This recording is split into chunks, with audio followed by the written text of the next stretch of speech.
As most of us, if not all of us, are aware, the prophecy of Daniel is a book that highlights future events from the times of Daniel in very precise detail that encompasses the whole time frame from Daniel's times right through to the kingdom age. And we see kings, despots, and monarchs learning by experience that there is a God in heaven who is a revealer of secrets, who rules in the kingdoms of men and gives them to whomsoever he will, a God who weighs kings in balances and finding them wanting deposes them, a God who stops the mouths of lions and protects his faithful servants and reveals to them his purpose in the most minute detail. Now, the major prophecies in the book are essentially the same message, same events that are setting out the path that history will take over the coming centuries, but from differing perspectives. For instance, the image dream of Nebuchadnezzar in chapter 2 is from the perspective of Nebuchadnezzar as king of Babylon, being concerned about what is going to happen to his kingdom in the years to come. Chapter 7 is a repeat of the image dream of chapter 2, but from the perspective of Daniel, the faithful prophet of the Lord, being shown in greater detail many years later those same movements of nations and kingdoms that he had been caused to reveal to Nebuchadnezzar. Chapter 4, you will remember, has Nebuchadnezzar being taught that there is a God in heaven who rules in the kingdoms of men, giving them to whomsoever he will and setting up over them the basest of men. And then chapter 5 sees Belshazzar learning the same lesson, but too late now to humble himself as his grandfather had done, and he is losing his kingdom and his life in that one fateful night. And then in chapter 6 we see exactly the same message really being shown to Darius, the Median king, who took over from Belshazzar's kingdom. I want therefore at this point to run quickly through an overview of the book of Daniel, and then come back to chapter 8 and the ram and the goat prophecy and see what I perceive to be a marked difference relative to the other prophecies within the book.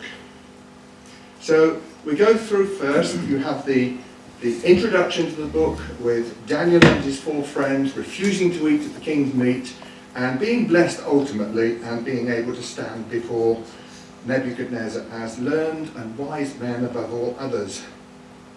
Daniel chapter 2 is that image dream where Nebuchadnezzar learns of the God in heaven who reveals secrets through his servant Daniel. And then at the end of that chapter, Daniel is elevated in his kingdom. In chapter 3 we see how Nebuchadnezzar tries to circumnavigate that image dream and make the whole image of gold, and if he can make all nations worship it on pain of death, then in his mind, as I see it, his kingdom is going to stand forever. Then chapter 4, the dream of felled and banded tree. Pride over his achievements is judged by the Lord. He will have his rule and his authority taken from him for a specified period of time. And so he declares just a year later, "Is not this great Babylon that I have built?" And in that moment a voice comes from heaven and he is driven from men and he eats grass like an animal until he acknowledges that the Most High rules in the kingdoms of men and giveth them to whomsoever he will. Incidentally, in one of the records I read, it suggested that the illness that Nebuchadnezzar suffered at that time was porphyria, which is what affected King George III, you'll remember. And we have that recent film that was released on the madness of King George. Whether that's true or not, I don't know. In chapter 5, there is the final night of Belshazzar's reign. He makes this feast and desecrates the temple vessels, and the writing on the wall appears, Mina Tekel Uvasin. Daniel interprets the writing And Belshazzar dies that night as the Medes enter under the gates on the riverbed and take the city of Babylon. Chapter 6 is Daniel, you remember, and the lion's den. His adversaries are jealous of him and they plot against him. And Darius learns the power of Daniel's God and then decrees that all nations under his authority will worship the God of Daniel. In chapter 7, that is in the first year of Belshazzar, the prophecy of the image dream of Daniel chapter 2, now revealed in greater detail to Daniel.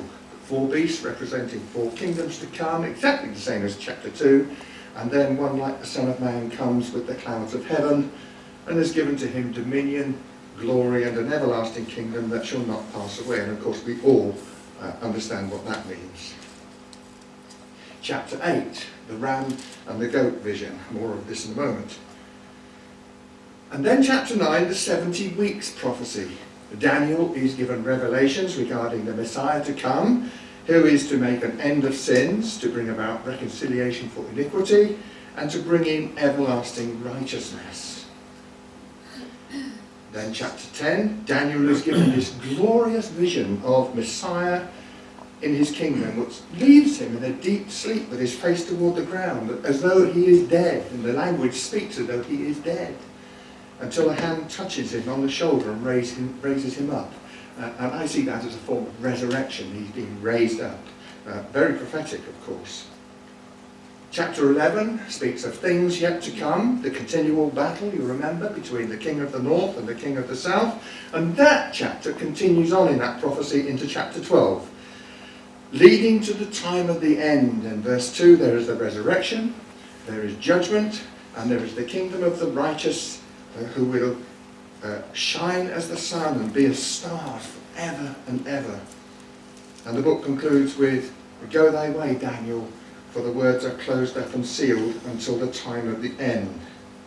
So that is a very brief overview of the book of Daniel. But that's not the chronological order in which the chapters come. You see, that's the proper chronological order, and you can identify most of that from the scriptures themselves, from the book. And if you look at the red references down the right-hand side of the column there, that's where you find the different things. Third year of Jehoiakim, chapter 1, the second year of Nebuchadnezzar, in chapter 2. Chapter 3 is evident from the textual context of the chapter. Nebuchadnezzar reigned for 43 years, and there is a space in his calendar, as it were, his diaries, which are available, that show that between the 23rd and 30th year there was a 7-year gap where there is absolutely nothing recorded by Nebuchadnezzar. And so most historians put that down to the time which the Bible speaks of, when he was ill and he was unable to govern his kingdom. After he came to his senses, of course, he would then reign for another 13 years after that. Chapter 7 then is the first year of Belshazzar. Chapter 7 verse 1 tells us that. Chapter 8 is the third year of Belshazzar.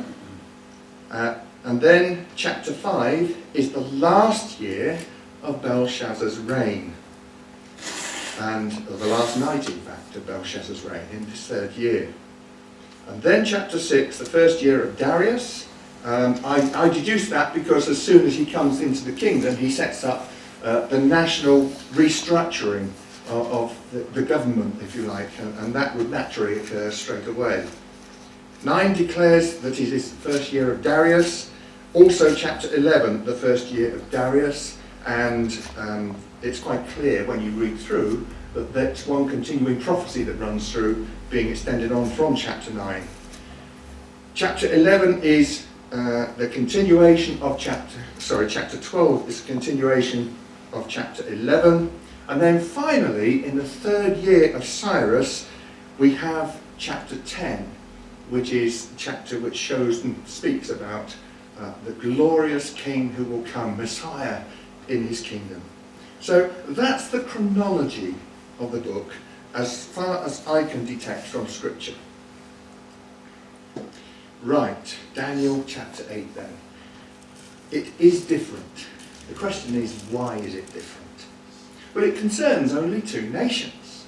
The ram, as we know, is Persia from the text, and the goat is Greece.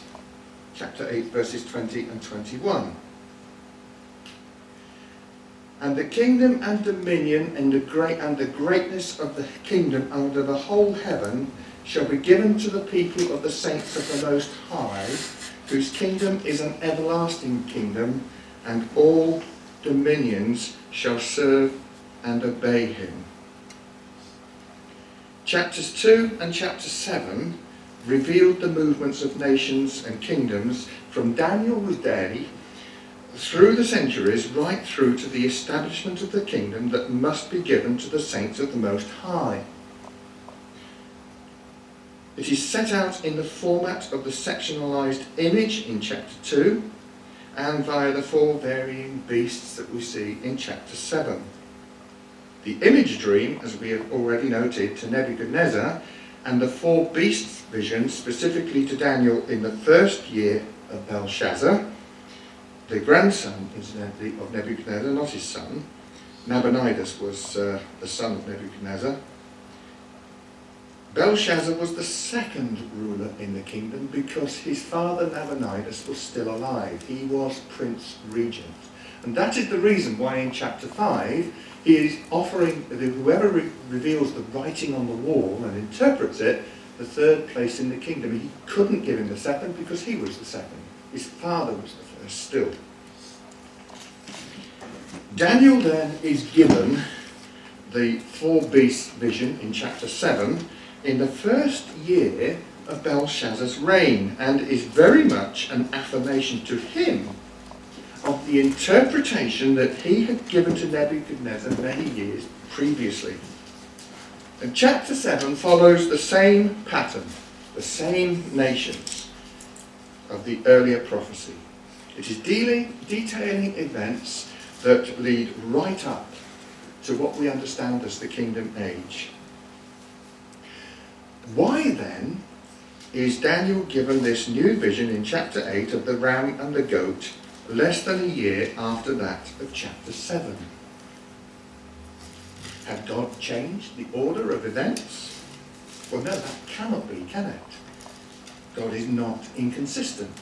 He doesn't say one thing one year and something different about the same events another. Why are there only two nations referred to in chapter 8? The empire of Babylon was still extant at this time. Why isn't Babylon mentioned then? Why also is there no mention of what was evidently to follow Greece, i.e. Rome, and beyond Rome, up to the kingdom age? The answers to these questions have their beginnings, I think, in Daniel chapter 7, verses 27 and 28. I think that was it. Yes, it is. I put it on a bit early. The kingdom and dominion and the greatness of the kingdom under the whole heaven shall be given to the people of the saints of the Most High, whose kingdom is an everlasting kingdom, and all dominions shall serve and obey him. Hitherto is the end of the matter.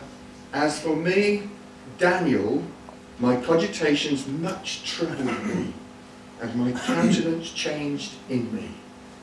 But I kept the matter in my heart. You see, Daniel was concerned very much about the future. We can be certain that he made it a matter of prayer, deep and devout prayer. You will remember that he opened his windows in chapter 6 toward Jerusalem 3 times a day, as he was wont to do. It wasn't something he just did on that occasion. He always did it 3 times a day. What did he pray about? He prayed about his people, his land, the holy city. He had been given a vision of the future, of the glory that was ultimately to become a reality in the earth. But the things he had seen and the things that had been expounded to him concerning events that would happen before that glorious time were deeply troubling him. How would it all come about? What details might he have missed? How should he understand all the revealed detail in those images in the visions of chapter 7? And less than a year later, he receives an answer. It is clear and unambiguous. And who he receives the answer from is a big clue. You see, don't be fooled by the terms in the first year of Belshazzar and in the third year of Belshazzar, and that begins chapters 7 and 8 respectively, and think that Belshazzar reigned for 3 years. He didn't. Belshazzar reigned for 2 years only and just a few weeks. History attests to that, and it was just into the 3rd year of his reign that he was overthrown by Darius the Mede.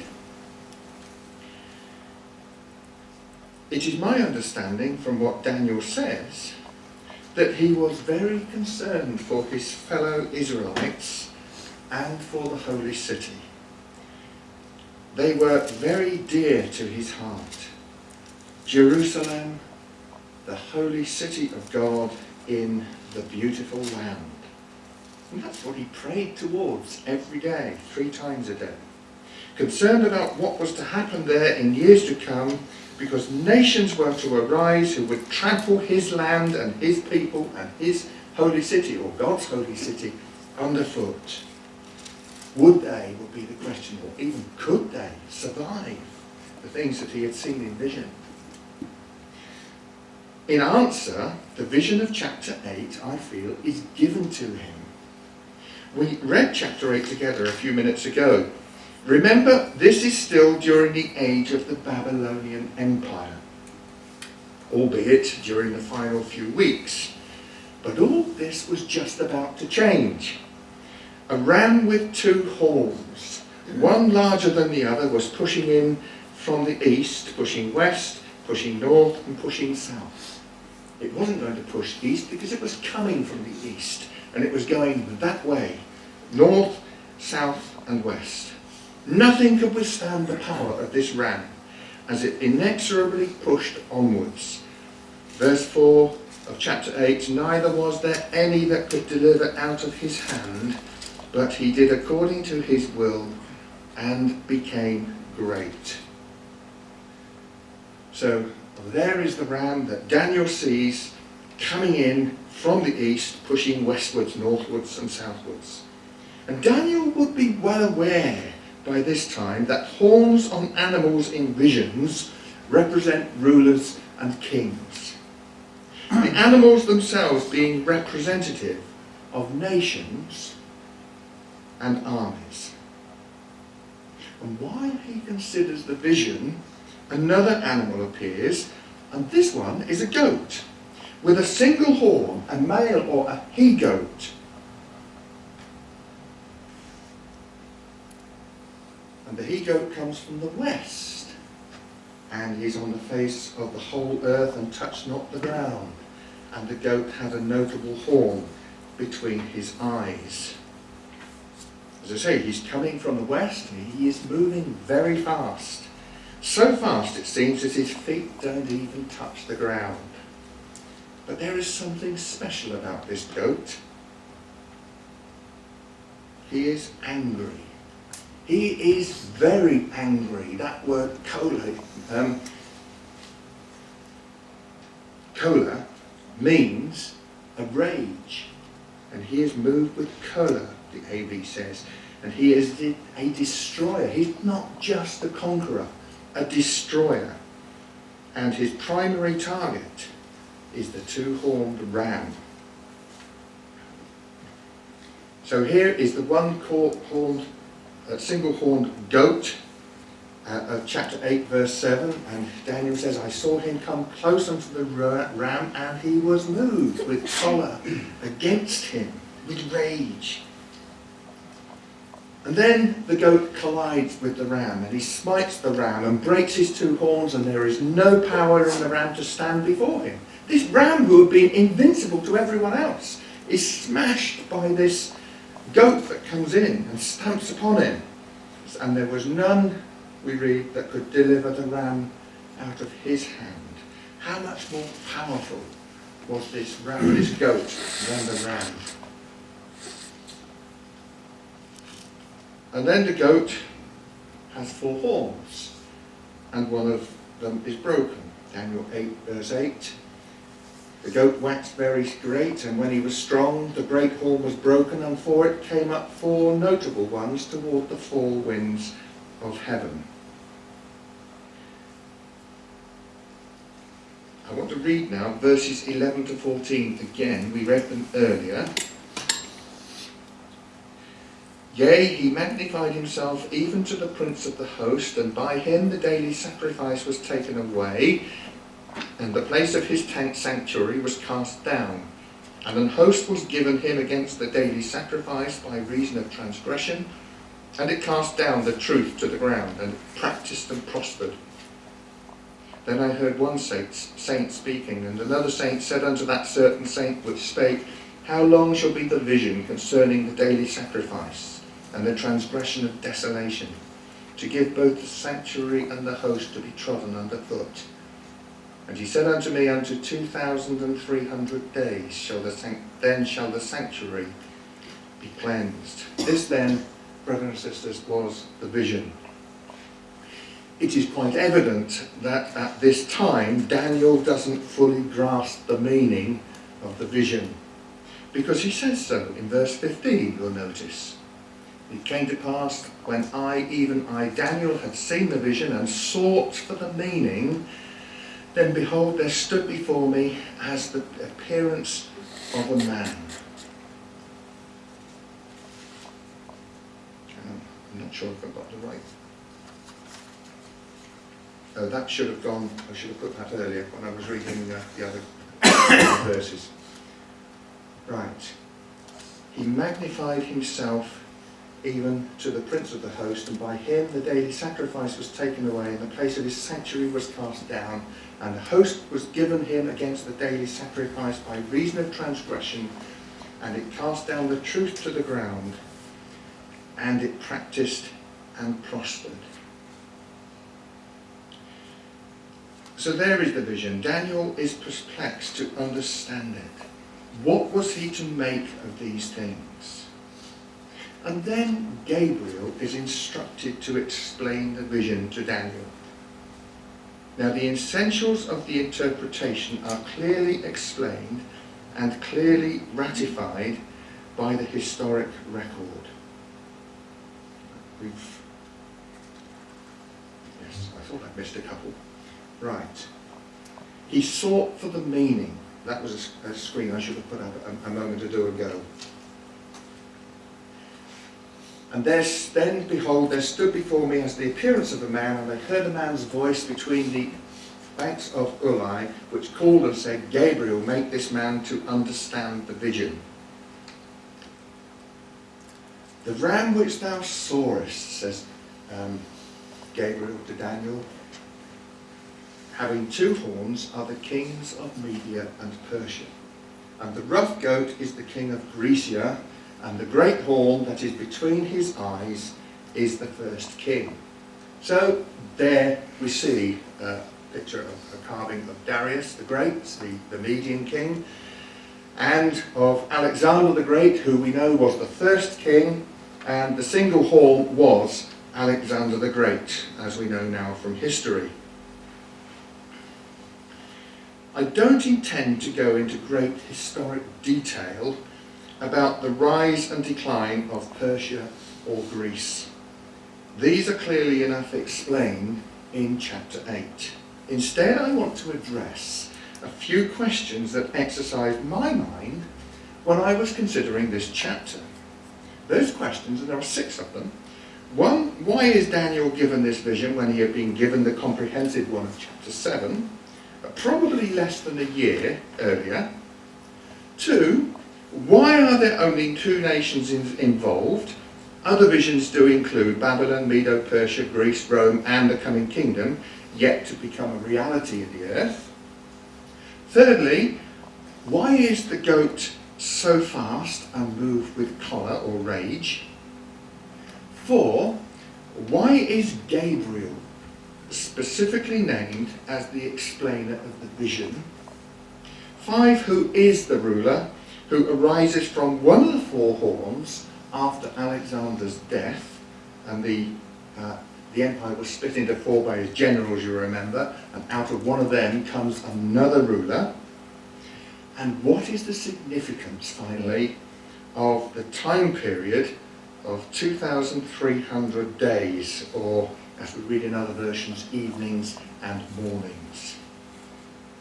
As we look at these questions, I think we shall find a consistency that we should by no means be surprised at. Firstly, why is Daniel given this vision so soon after that of chapter 7? Well, we already have begun to see the answer to that a few minutes ago, haven't we?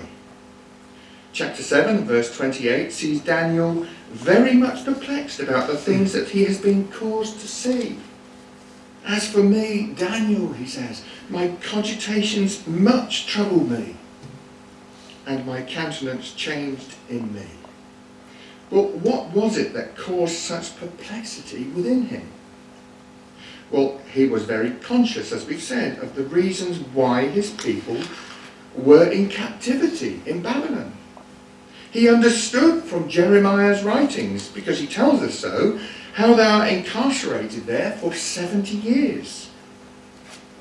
He knows that there are times of retribution yet to come. But what he has seen and what he has understood from the prophecy of Daniel chapter 7 doesn't fill him with any great hope for his people for the future. The 3rd year of Belshazzar and the 1st year of Darius the Mede is the same year. We need to bear that in mind. The prophecy of the 70 weeks of chapter 9 is a continuation of the revelation to Daniel in chapter 8. But in chapter 9 verses 3 to 19, Daniel is concerned to confess the national sin of his people before God. Just one verse, chapter 9 verse 5, you see how he speaks to God. We have sinned, he says, and have committed iniquity and have done wickedly, and have rebelled even by departing from thy precepts and from thy judgments.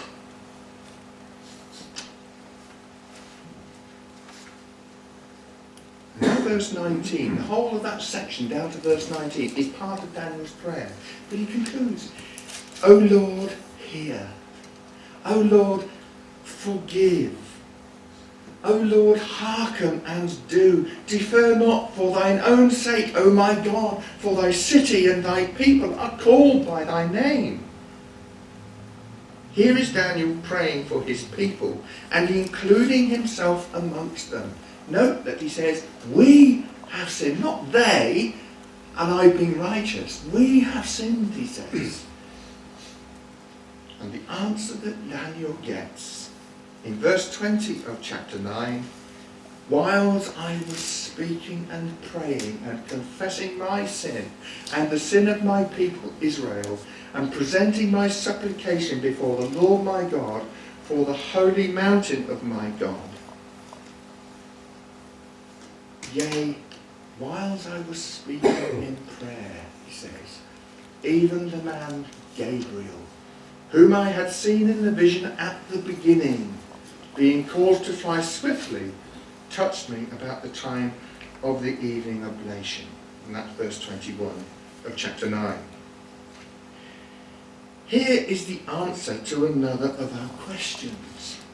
Brother Harry Whittaker, in his book Studies in the Gospel, shows that Gabriel is the angel of answered prayer. Wherever you see Gabriel in Scripture, says Brother Harry, there is a prayer being made. And he is the angel of answered prayer. Consider Zacharias in Luke chapter 1. Fear not, Zacharias, for thy prayer is heard. And thy wife shall bear a son, and thou shalt call his name John. What was Zacharias' response? Whereby shall I know this? And the angel, I am Gabriel. as though to say, I am here in answer to your prayer and you doubt me? You see, this is where Gabriel appears every time as the angel of answered prayer. And he is there to strengthen and encourage Daniel. And now he begins to explain the vision in chapter 8. And the vision, as we said, concerns just two nations. The first of which, Medo-Persia, is about to burst dramatically on the scene in Daniel's experience. The second one, of course, the goat, will be Greece and will be headed by Alexander. Which brings us to another of our questions. Why only two nations when other prophecies show clearly that there are four at least? Quite easily we can see that the Babylonian Empire is at its end. Belshazzar is about to have his kingdom and his rule taken from him, and he will die on that first night of the reign of Darius the Mede. So there is really no reason for his kingdom to feature in this prophecy at all, is there? Because it's about to end. There is no future for Babylon. But what about Rome? Rome was to feature very heavily in future events. Well, I think Daniel is being shown what is about to happen concerning Jerusalem and the beautiful land specifically. And though long enough in real terms, this prophecy is more to do, I think, with things that must shortly come to pass regarding the city towards which he prays 3 times every day. Persia will come, it will be destroyed, and the Greeks will come. Their first king will die, and his kingdom will be divided into 4, as is clearly explained. But there is one other ruler to arise out of one of those 4 states that emerged from Alexander's empire, who will have more impact and more influence over the holy city, and it is to him that we will turn in a moment. But let's just jump back through to the question as to why the goat in the vision comes so quickly and with such a rage. And we need to go back in time to the time of Philip II of Macedon. He had spent many years building and unifying his empire. I've missed putting one of those in. I missed more than one. Getting tied up with myself. Right, we've got on now. There weren't any quotes, which we quoted anyways. But Philip of Macedon, on the left-hand side of the screen there, in the red, he gradually built up his empire up into this right-hand side over a period of years. And he was gradually beginning to push westward. And he got right to the point of crossing over the isthmus on the Black Sea there and going west and attacking Persia. See, Philip was the father of Alexander. He was planning to move eastwards, not westwards, into Asia. Persia had made incursions into his territory, and there had been forays over the past century. They had become a bit of a thorn in his side, so to speak. And he was now planning a big campaign eastwards in revenge for Persian aggression. And then in the spring of 336 BC, the armies of Philip set out under the direction of 2 generals, Attalus and Parmenio, and they had a 10,000 strong force of highly trained men with them. And they were the foreguard, as it were. These were to pave the way for the main army that would then follow. But just 2 days after they started that, a man called Pausanias, who was a Macedonian noble, assassinated Philip II with a dagger, and he was immediately executed by some very close friends of his son Alexander, who now becomes King Alexander III, ultimately to be known as Alexander the Great. Well, now this angry young king, who is just 23 years of age, is on the warpath. With his armies, he goes and he's intent on destroying this Persian interfering empire. And there is a huge amount of relevant detail that we don't have time to consider now relating to that campaign. But to me, it does explain why it is with rage that Alexander sets out to conquer this empire. And he smashes the Persian kingdom, honouring his plans and honouring his father's plans and desire to rid himself of this Persian irritant. As history attests to the accuracy of the prophecy, Alexander conquers, and none can stand against him. He appears invincible, taking his armies on further eastwards after he has destroyed Persia and set up the hierarchy of the kingdom there to look after it. He pushes on with his armies going eastwards right across into India and up the Indus Valley, before ultimately turning back and returning as far as Babylon, and that was in BC 323, where he died after an illness that lasted just 12 days on June the 10th or 11th, and aged just 32 years. The most likely cause of his death is said to have been either malaria or typhoid fever, which was rampant in Babylon at that time. After his death, as we know, his kingdom is divided between 4 of his generals. And out of one of these, the Syrian sector, arose a ruler from mediocre beginnings, but by treachery and being utterly ruthless, he clawed his way to power. And he was none other than Antiochus IV, otherwise known as Antiochus Epiphanes. And in the latter time of their kingdom, when the transgressors have come to the full, a king of fierce countenance and understanding dark sentences shall stand up.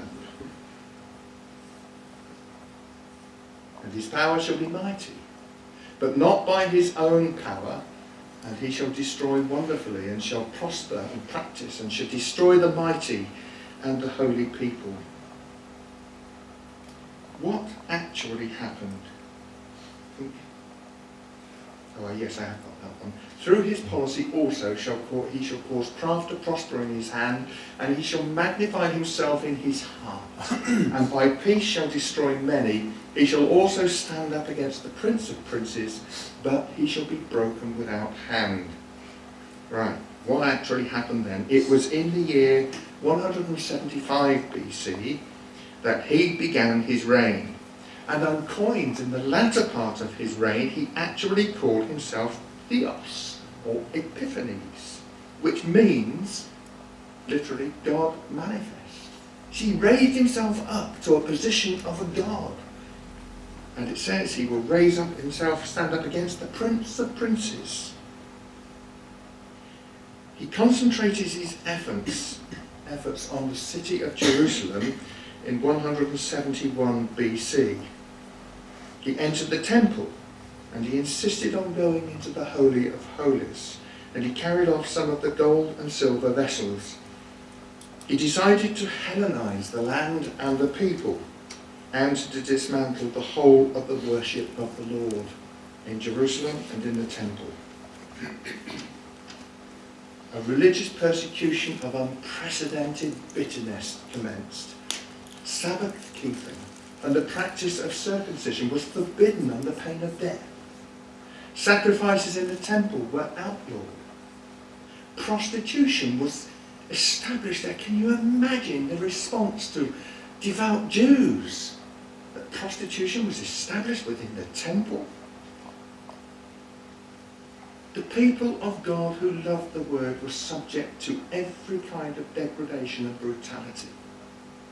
A Greek altar was erected on the site of the old one on the 25th of December 167 BC, and that was the last straw that led to the Maccabean revolt. The horn, which was Antiochus IV, set itself up to be as great as the prince of the host. It took away the daily sacrifice from him, and the place of the sanctuary was brought low. It prospered in everything that it did, and truth was thrown to the ground. It was all so abominable that it made desolate the hearts of the people of God as they heard what desecration had been done to their Lord and his temple. And all that, brothers and sisters, took place in Jerusalem between the years 171 and 165 BC. It lasted for nearly 7 years. Not quite, but nearly 7 years.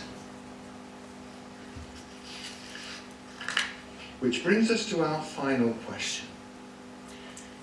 What is the significance of the time period of 2,300 days, or literally, as other versions will use, and certainly the Septuagint uses, evenings and mornings? Well, I don't know about you, but when I see evenings and mornings as referring to a time period, I naturally think of the Jewish day, which begins at sunset and is literally the evening, then the morning, as opposed to our day, which starts at midnight, if you like, and ends at midnight, this morning through until evening.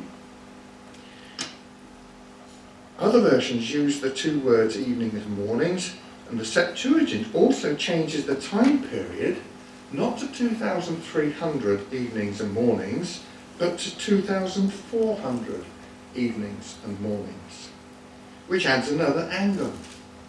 Now, Brother Thomas, in his book, The Exposition of Daniel, says he believes that 2,400 of the Septuagint is probably the correct figure. However, he then starts working out dates on the day for a year principle that Christadelphians are very and prone to doing, and so many brethren have done over the years. And the problem with this is, where do you start from? And where are you aiming for as a target date? You see, Brother Thomas came out with 1865 as one of his dates he arrived at. The target date is seen as the ultimate cleansing of the sanctuary in the Kingdom Age by people who use the day for a year principle. I've got the late Brother Ken Osborne's Bible at home, and he's penciled in dates in this chapter of BC 333 as being a start. He comes up with 1897 of the Zionist Congress, and then AD 1967 as 2,300 less the BC 333, which gives us 1967. They were significant dates, yes. But the correct interpretation?